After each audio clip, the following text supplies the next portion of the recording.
Transfer bids. Is it finally going to happen? There's an update on Matheus Franca, who's been on the radar of the club for quite a while, including the likes of Dougie Freedman, even traveling over to Brazil. So we might see a bid coming from there. We'll look at the latest reports on that. And also a £300 million payout to a certain group that Palace have joined. How could this impact Palace? How much money could we get from this? And more. Let's get started with the latest Palace news.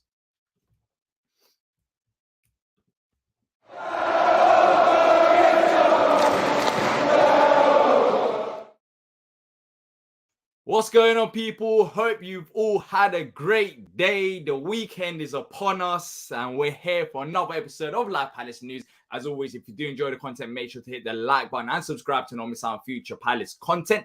Takes a second of your time and it means you won't miss out on future videos and live streams that will be coming out throughout the week.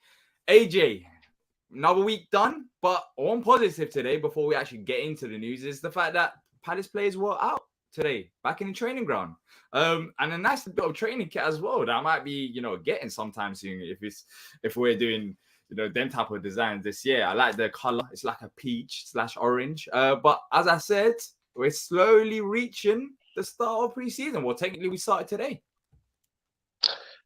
Right. First things first. I don't like the kit. I don't like the color. Wow. Call me a hater. Call me a hater. I don't care. I'm saying it with chest. I don't like it, but it's good to see the players back. It was quite nice to see all the players come back in from loan. Obviously, there's a few faces we ain't seen for a minute. Matteo was still there. That was quite interesting to see. So we'll see what happens with that. But yeah, man, it's starting to come a bit more of a real insight and a bit more of a reality that we need to start getting the ball rolling. Yeah, it was interesting, man. Let's just see what unfolds over the next few weeks/few months, and then we'll get going from there. But I would personally like to see a little bit more activity from the club, because now that players are coming in and pre-season games are going to start kicking off soon, and we're going to be jumping on planes and traveling to different parts of the world, I want to start seeing some movement being made. Hopefully, fingers crossed. Talking about movement, in about 2 hours' time, Wilfried Zaha's not a Crystal Palace player. So as far as we know. Yeah, well, yeah. I mean, I've seen all the dedications and the. I mean, he'll be. I've seen all the timeline tributes and the little compilation videos and everything like that. Man, it hurts. I can't lie. Yeah. This man's had me on strings for the past few weeks, but at the end of the day, whatever he decides to do, good luck to him. If he stays, the better. If he doesn't, I wish him all the best. Yeah, I can't lie. I like the orange. And I like the fact that we're entering.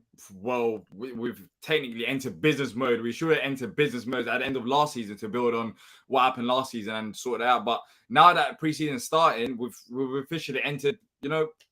Technically serious times. Like you can't now, wait around and joke around. I know there's a bit of time till the season actually starts, but you want these transfers done sooner rather than later. And, one of those players, let's move on to the first bit of news today, is Matheus Franca, who has been linked with Palace for a while now. I remember me and T speaking about it back in January, and I think they had a bid from Flamengo. had a bid from Newcastle in January. And also, Dougie Freedman reportedly flew out to Brazil. I believe it was definitely during the season. That's what it felt like, or maybe just after the season ended. So there's been links there. We've been rumored with this player, but the latest with it, according to Global Esporte, who has been putting these news out there related to Matheus Franca, so it's pretty reliable source out there, is that the likes of Crystal Palace, Newcastle, and West Ham are set to fight for the 19-year-old. The story claims that Franca has been drawing big attention since last year, especially from England clubs monitoring him. Now, he is expected to receive some bids. We're talking money now. Money. And talking about money, Franca is protected by a huge release clause, but Flamengo is ready to accept to listen to offers over 25 million euros. Now, before we do get started, little trivia, Palace News trivia. AJ, do you know how much his release clause is, roughly? Because I'm pretty sure you won't be the only one if you don't know. You don't? No, I don't know. I don't know. Okay. His release clause, I believe, is over like 120 million pounds, Whew. something along them regions. So yeah, exactly. When the story first broke out about Matheus Franca, that's the first thing that we'll mention. So we're not going to pay that much. So that's not going to happen. But look, they're willing to listen to offers over 25 million euros. Two things here that I want to go into. First, the fee, 25 million euros for a youngster, only 19 years old. And we've seen it. There's a lot of gems that come over from Brazil, but I guess this will be a risky approach, an approach that maybe some of us would like to take because, you don't want to see the same old. And we've spoke about in the past, like our scouting department needs to be wider than just the Championship, England and, France, etc. to find these gems. 25 million euros. Does this depend on the player that we literally spoke about a minute or two ago, where his contract runs out in about 2 hours' time? Where if Wilf does stay, then we don't really get Franca. If Wilf goes, then maybe we'll push for him. Or do you see this move happening regardless of the Wilf situation? Because he doesn't directly play in Wilf's position. He's a bit versatile. He's like at times, centre midfielder. He can go out wide as well. Interesting. The thing is, there's not really much about him that I know. And that's not because I haven't bothered looking into him or watching him on YouTube or seeing the old clips on the internet. The thing is, he's not playing week in, week out there. Like he's not like a Neymar or a Ganzo or a Diego, where he's out there week in, week out and he's tearing it up and he's single-handedly winning games. He's very talented. I know that for a fact. But 25 million, euros or pounds or however the translation works for a player roughly, that... 22 million pounds. Yeah, I mean, for a player like that, is that what we really do?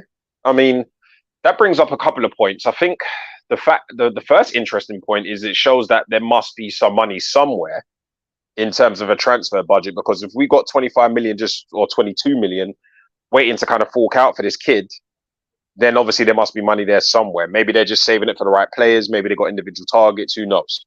Or maybe they're playing a bit of a weird kind of poker game where they're just not really showing their hand. I don't know. I'm not feeling it. Like, even from the January links, I was never feeling it. From the sort of January links, and I kind of looked into who this kid is and what he's actually done and achieved. Granted, he is only 19, but 22 million pounds for a player with potential, but not many games behind him, coming from Brazil for a club of our stature is a lot of money, and it is a risk. I don't think, if I had the choice of obviously signing him or obviously Wilf staying, I think that's a no-brainer for me. I think it would just be Wilf staying all day. I just feel like there are other targets we could probably get around the same price, if not cheaper, that are capable of slotting into that midfield role. Sorry, that left attacking role. I'm just not convinced Franca's that. But if he's linked with other clubs, there must be something about him. And if he's been out and scouted for a few times, there obviously must be some kind of skill and talent there. But I'm sitting on the fence on this one. I'm not, even if we lose Wilf, I'm not sure if I trust 22 million pounds on a Brazilian player that's unproven. I just don't. You say that, but I think this would be, who was it that left? Mukhtar left a comment saying he's an investment. I think this would be one of our more expensive investments in terms of like transfers. For example, we done an investment with Elisa, we done an investment with Gay in a way. 17 million pounds. Well, how much we got Gay for? Around 20 million pounds or so. People weren't really complaining then, and it worked out. Gay, he's worth how much now? We're talking about 50, 60 million after one season. Now, some of these will work, some of them won't work. That's natural. Not every player can adapt. But the biggest question mark I have is not with the actual fee itself. It's with what you mentioned earlier on. And when we were first linked with him, I've been trying to follow it then as well. It's the game time he has. It's a bit weird because for a player we're talking about 19 years old, worth around 22 million or 25 million euros, that's it. I don't know the exact conversion rate. He doesn't play every game. That's what I noticed anyways. There's been a few games he's been on the bench, but I guess lately in the league he has been playing. But, when we were first linked with him, when I was looking at some of his games, those times he's just coming off the bench, having a few minutes here and there and, not really starting that many games. That's the most interesting thing about it. Saying that, I think Dougie Friedman is 100% interested because the fact that he's flying out to Brazil, unless he wants a little vacation and use Franca as, club expenses, he must be, seeing something. He's flying out there. He wants this done. It's still continuing now.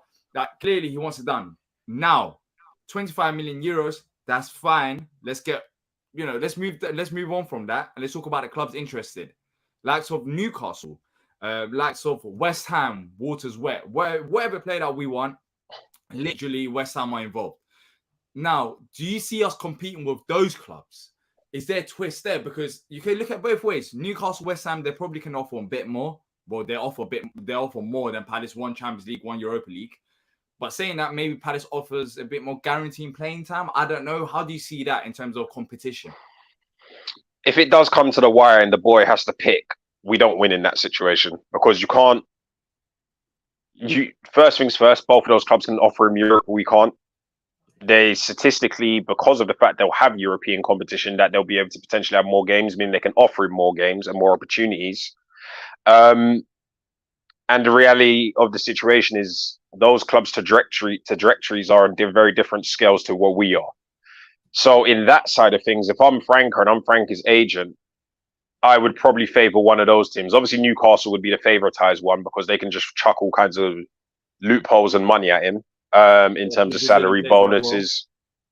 And that was going to be my last point. Yeah. The Brazilian contingent. We are, anybody that knows what Brazilian players are like normally adjust to a dressing room better if there's some sort of Brazilian contingent there. You have Joe Linton and Bruno Guimaraes over at Newcastle. We'd have Paqueta at West Ham as well. So I feel that those will also play a part as well. It depends what the boys' mentality is.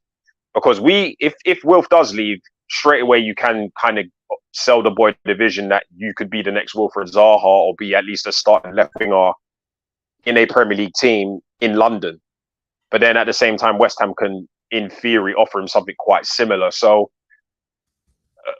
it depends what the boys' agents are, because we do know with a lot of these young men from Brazil, when they do come over to Europe, they shift themselves out quite quickly and they shift themselves up to the highest bidder because they need to make as much, traditionally, they need to make as much money as possible to be able to send back home and look after their families, which I highly respect.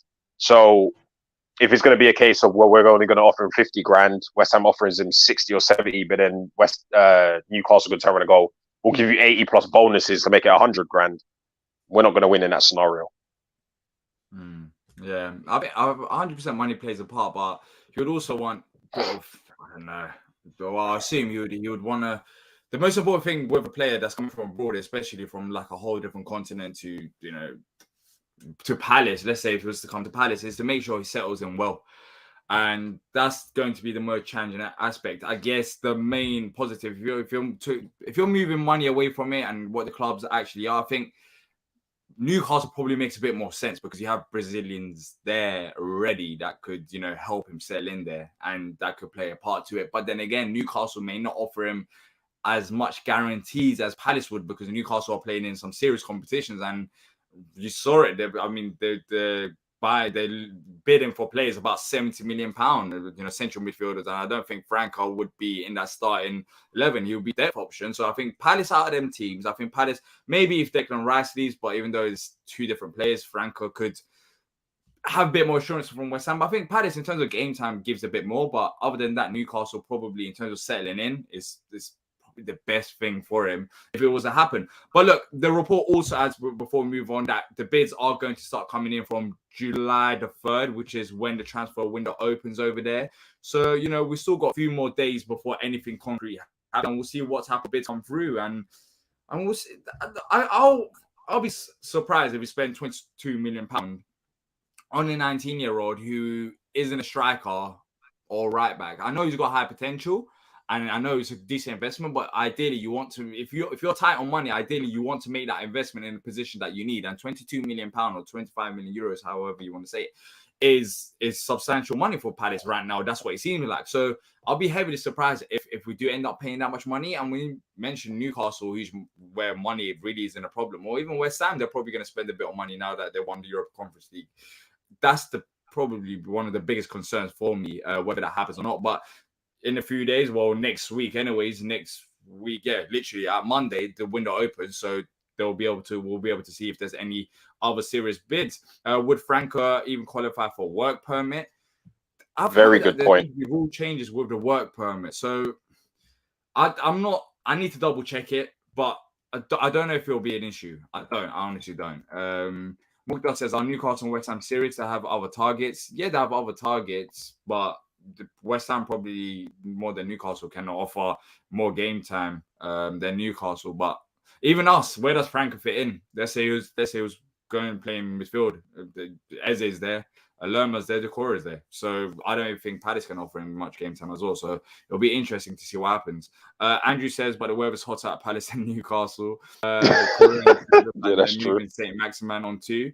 Yeah, if you have any questions, just like Alexander's put here, which we'll answer towards the end of the show, put Q behind it and we'll star it and we'll literally answer it towards the end of the show. So if it's not related to Franco or anything that we're talking about, send them through and we'll do it whilst we're wrapping up the show. Nonto to me is like a no-brainer. People are talking about Nonto and Dan Juma. But look, let's move on to this next little topic, and we're talking about money. Serious money here. According to the Football Insider, Crystal Palace could benefit from a £300 million payout from UEFA after agreeing to back the Union of European Clubs campaign, which the Football Insider has revealed. The article does go in depth about what the campaign is, but Crystal Palace basically joined this group back in April, and it's basically more mid-table clubs that ain't represented on the highest level of UEFA, and I think they want to try and get more money from UEFA fairly distributed to clubs like Crystal Palace. And based on the group, there's 40 people in the group, so no, Crystal Palace won't be getting £300 million and won't also have that much of a budget. If it does work as a split, then it'll be approximately £7 to £7.5 million each to all clubs. So a little bit of boost there, AJ. As we mentioned before the show actually started, we were talking about it. Yeah, Steve Parish has been involved in some of these meetings. So he's been campaigning for this. It's a group that, that's trying to get an agreement with UEFA. £7.5 million, I guess, with Palace, where it seems like money's tight. You can't really, beggars can't be choosers. That might pay for the 5 meters of land for Sainsbury's. So yeah, every little helps, you know what I mean? Or it might pay for the new car park installation when we get the new stand eventually. So I don't know, that money might go to thing, or it might cover Will's wages for like a year. Hey, what's up, man? We can do something with that money. I mean, obviously it's not exactly big boy European money, all the more for us to push ourselves and try and get some of that tasty European money, but it's nice to see.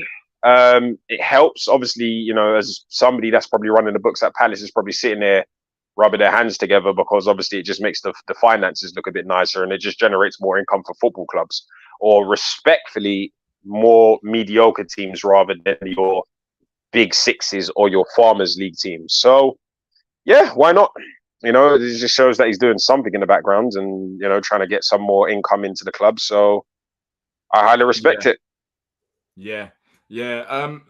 If it happens, then it'll be a nice little boost. I guess it's something that maybe we might be expecting, but I doubt it's in our budget in terms of planning right now. So I don't know even when the payout would actually happen. So maybe it doesn't. And then that leads into my next question. Do we know if that will be like an annual thing, or is it just a one-off thing? Yeah. There's not that much, like, it doesn't go into detail that much, but it's just like more of a report, like brief report, or there might be a £300 million payout and Palace might benefit from it. But I guess if it's like something that's going to happen seriously, I guess the Athletic will cover it, and other bigger news outlets will probably cover it, and we'll probably get a bit more details about it. But for now, it's hard to tell exactly how it would work, when we'll get the payments, who will get the payments, how it would work in like even split, and like more details about it. But look, £7.5 million, I'll take it if Palace don't want it. Exactly. Hey, listen, I'll take 10% of that, man. I'll be nice. Don't worry about that. I'll find room for that somewhere. Exactly.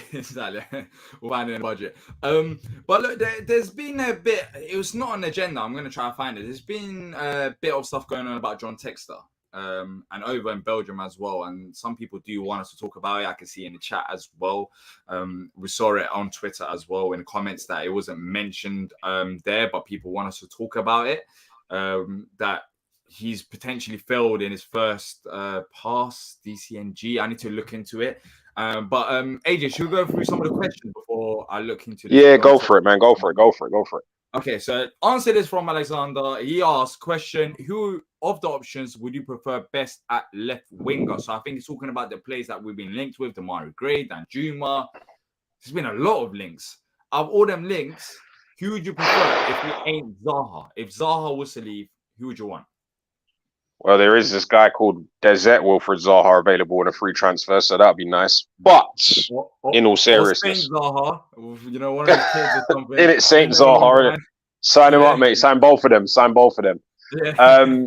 I would like Tressa, but Tressa's obviously kind of ruled himself out. But in terms of the names that have been offered, that would have been my preferential answer. Or I'll tell you who I do like, who we haven't been linked with, Noah Lang. Noah Lang. He is a serious player. He does have a few attitude problems and comes with a bit of politics. But I'll tell you what, I reckon you could sell the vision to him. And I think he's definitely got this. He's got the same kind of flair, same kind of speed, attitude. He's got goals in him. Noah Lang would be the one I would choose if I had to kind of get rid of the Zaha conundrum and bring somebody else in. And he wouldn't cost that much because I think he's at, where is he at now? I think he's at one of the Belgian clubs. He's not Anderlecht, not Genk. Who's the other one? Bruges. So Club Bruges. He's chilling there right now. But I'd have him all day. Him or Tressa. Those are the ones that I would love if I got given the choice, really. What about Willian? There's a few mentions about Willian to Palace now that he's struggling to agree a deal over at Fulham. Are you one of those who would want?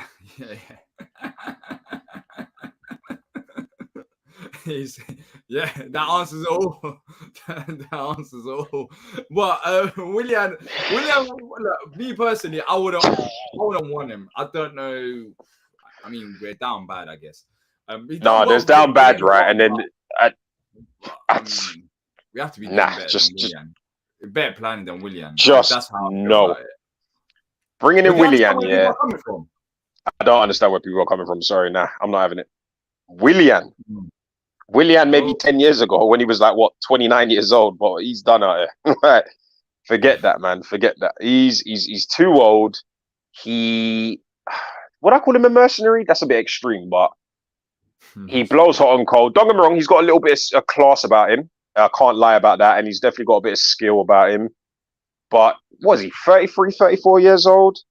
He just about did bits for Fulham. Like, granted, Fulham finished above us last season, but Willian, come on, man. Like, and he'll probably be overpriced.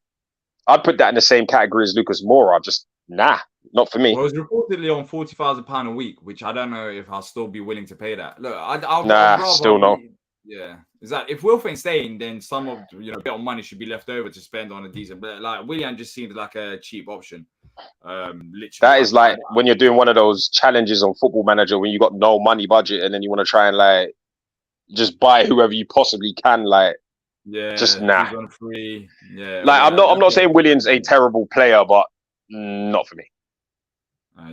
Look, let's move on to a question from Leroy, who asked, what happened with Matteo Retegui, linked with Palace after scoring for Italy in the World Cup? So a good option, I think, back from his loan now too. He got that link just kind of went cold. We were linked for him for about a week, if that. It came out in I think it was like the London News or London News Now, whatever it was. And then it kind of just faded away. We didn't really follow up on that. I mean, allegedly we are chasing a striker next. As to what striker that will be, that's anybody's guess. I'm torn whether it's going to be bloody Dembele or Balogun or I honestly have no idea whatsoever.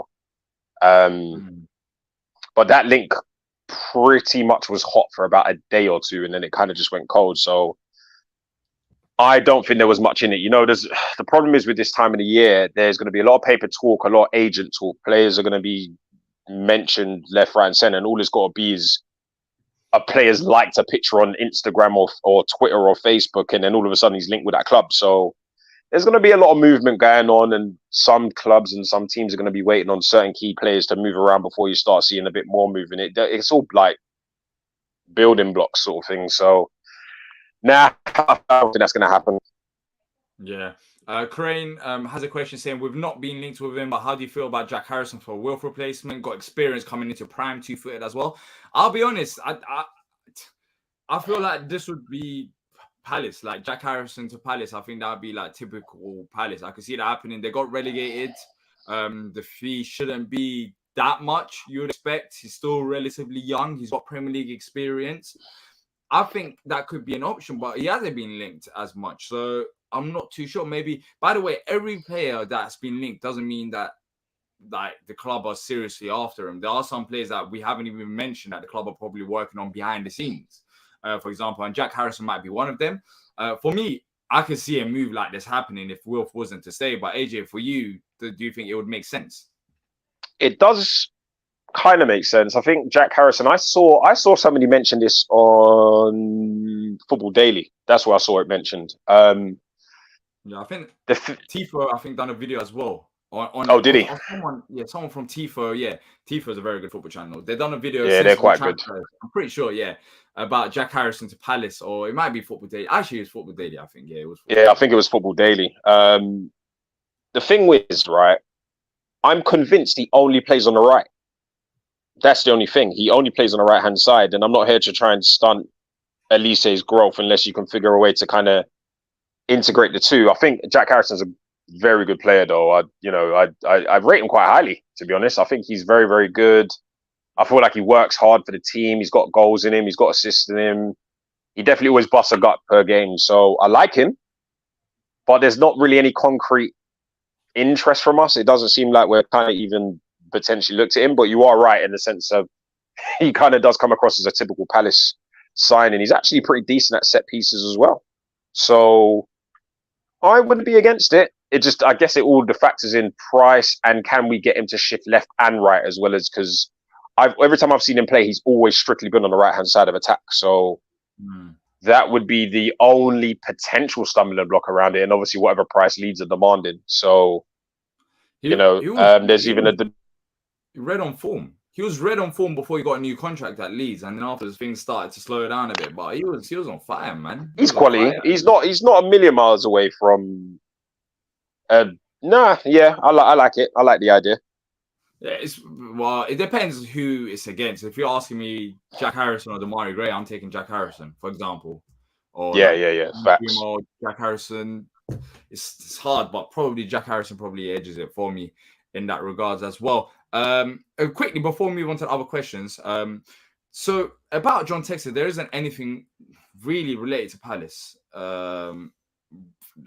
There's been a lot of stuff going on behind the scenes. For example, in Belgium, there was talks about transfers not being paid up. Over in Brazil, I think he's lost one of his managers to Saudi, and even I think put out quotes there to a news outlet saying that Saudi is a threat to football. They want my Palace, Lyon players, every players as well. Where do you stand with this John Textor thing that you've been hearing behind the scenes? I know it's not directly related to Palace, but when you have transfers and limited budget, I'm not saying John Textor's fault, but he's one of the owners and he's having problems with his other clubs. Have you being one of those people, you back John Textor? Have you been against it? Because there seems like no. I don't know if you remember. I remember coming on the stream. Was it last year? And I remember having this debate around with Patrick, and maybe it might have been you, and it might have been Stan as well. And I was saying, it's not that I don't trust the man, but there's definitely something you got to watch about him because I'm not sure what his agenda was. And at the time, I was being told I was crazy. I'll never forget. And I was getting told, you know what, you're just, he funded that transfer window for us. He funded this, he did the other. You have to see what a man's agenda is and what his intentions are. And sometimes those intentions aren't always crystal clear at the very beginning. So there is definitely something about him that I just my spirit doesn't take to him, if that makes sense. I hope I'm wrong, but there is something about my spirit that there's almost something about me that almost kind of doesn't trust him. I just don't understand. There is a lot of with every club he's been linked to, there's always something very suspect happening, or there's always something very weird happening. There's always these weird stories, unless he's got something against the press and the press just don't like him. But in Brazil, there was rumors of people not getting paid and all these kind of mad slander. Yeah, Then there was the scenario even Leon. about, and then there's the Leon scenario that apparently he couldn't afford it in terms of actually buying the club, and he actually ended up stretching himself too thin, and then he was given a deadline to sell certain players. And then with the scenario in Belgium, he's firing this person. Apparently, he's not passing fit and proper tests as owners. So there's got to be. You can't have that much smoke without fire. There's definitely something very peculiar going on there. Will we ever know or fully understand? No, I don't think we will, and I don't think me or you is rich enough to even get into that kind of conversation, to get near that kind of information. So I feel like we just got to watch him a little bit. I think there's something amiss with that man, and I just don't know what it is.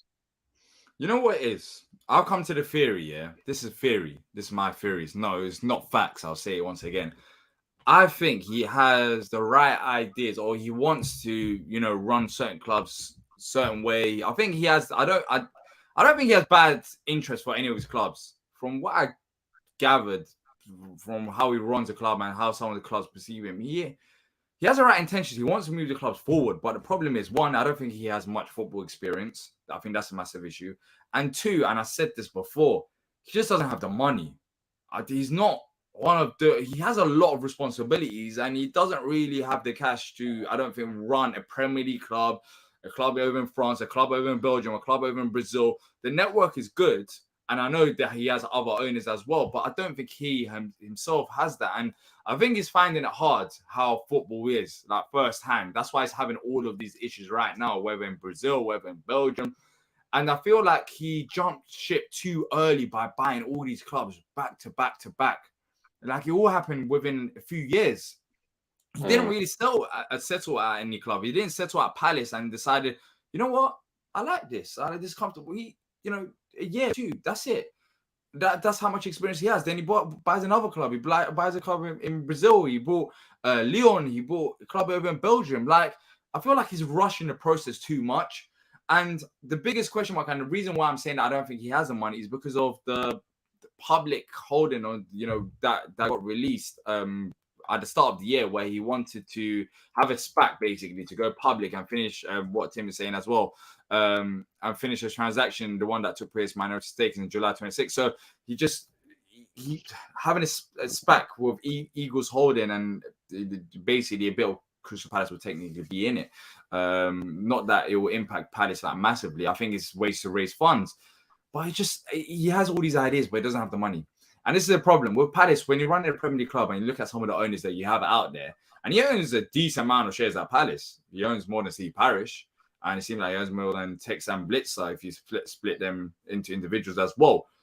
Is that you need money, and if you don't have the money to run one football club, why are you trying to run 3 or 4? I think that's my biggest issue. And relating to Crystal Palace, I think what the problem is him and Steve Parish, they seem like behind the scenes, they can't get along. We don't know the reasons exactly. None of them come out publicly and said it. There's been murmurs here and there by a press leak saying that he wanted to spend money, Parish didn't, etc., etc. But it's not healthy. His situation is not healthy. I'm hearing too many bad PRs about him with the club that he's at. Not that I think he's trying to take advantage of the clubs, but I think he just rushing the whole process of owning a football club. It's not as easy as I think he is. But that's the thing, D. The thing is, it's not just 1 or 2 of the football clubs, these rumours and everything are occurring. It's like every couple months, something comes out about that club. Then something comes out about his club. And do you know what the thing is in common? His name. It's his name.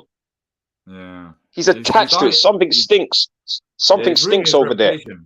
Yeah, it's ruining his reputation. Like that's not it's not helping no one. Andrew said charity fight takes versus Parish.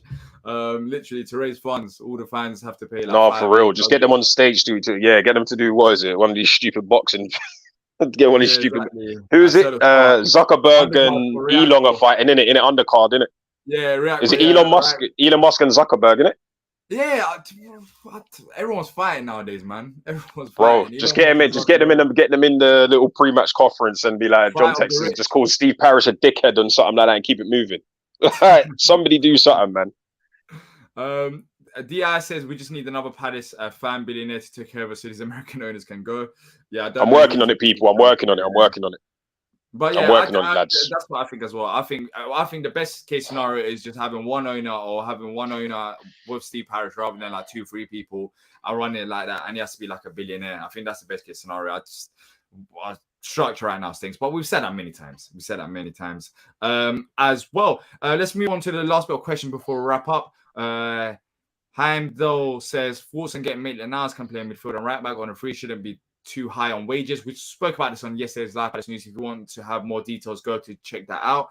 AJ's putting out the X. I said it as well, just quickly. I feel like I think the Lerma signing, for example, was on a free, but I think it was a very smart move. It wasn't a cheap option. It was genuinely getting a player that was on a free transfer that has quality, but it's not just getting him for the sake of him being free. Maitland-Niles feels kind of the opposite. There was a lot of question marks we spoke about yesterday. He can play midfield and right back, but there's been issues in the past where he didn't want to play full back for Arsenal. So there's other clubs interested in him as well. What can Palace offer? It's hard. There's so many questions. I think the easiest way to summarize the Maitland-Niles thing is, does he improve our starting 11? I don't think he does. Yeah, Lerma does. Yeah, maybe he starts at right back, but then again, does he want to play right back? I don't know. He has other clubs that's interested in him as well. He's a free transfer, so it's not easy. It's not easy to tell about Maitland-Niles, but for me, I'll probably avoid it. In all honesty, I would, especially if we have a tight budget. Andrew says D versus AJ, anyone or Patrick. I mean, we'll be on an undercard. I don't know, man. I don't know. Let me think. Who would have? I don't know. We'll be on the Patrick. That'll be unfair. Patrick's a bit older, so I don't know. I think T might be a bit. Look, he's got that American athlete. He's got that American athlete look about him. So I don't know. T's like he's crazy tall. He used to play basketball, and he's like 6 foot something, isn't he? Boy, that might be a challenge. I think that'd be unfair, man. I think that'd be unfair. Even Stan looks a bit tall as well, so I don't know. I don't know. I reckon Stan versus T would be a good battle. That'd be a little bit more logical. But like, I can't fight Patrick. Like that's like what? He's much older than me. Like, you can't do that. So what you're saying is you don't want to attack a mature gentleman. Is that what you're saying? Nah, man. He's a retired man. He needs his rest. I don't think the last thing he wants to. But charity match. Let's make it happen. Charity for the right. Listen, I'll tell you what. Right, if it was for the right charity and the right hype got around it, then why not? Exactly, 100%. But yeah, hopefully we'll all have a link up soon. Anyways, Dee AJ said Parish needs to give an interview for fans to know what's happening. I agree. But I don't think it's as easy as we're saying as well, because I don't think Parish is going to... Well, Parish did give out an interview. Not to Palace TV, but he gave out to the Overlap, Gary Neville, and he spoke about different, the ownership group and what Palace want to do. So there is that interview. Go check out if you haven't already. However, the thing is, right, even me, maybe I'm not qualified, but the thing with interviewing somebody like Steve Parish is, remember, the man is a PR genius. So you won't be able to interview Steve Parish and he's not in control of everything that's going on, or he's not spinning a narrative around to his favor. The only way you would really find out what's going on is if, let's say, Steve Parish jumped on this stream right now and he just said, AJ asked me like 5 questions now, and I'd not put it on him as in, in an aggressive way, but I'd ask him pretty bang questions, and I'd have to catch him off guard. That's the only way you're going to get anything that concrete out of Parish, because I believe even the Homestyle Fanatics have sometimes a private counsel with Steve Parish, and I don't even know how that plays out. So the man's a PR spinning genius, so you would have to box clever if you were going to get anything out of the man.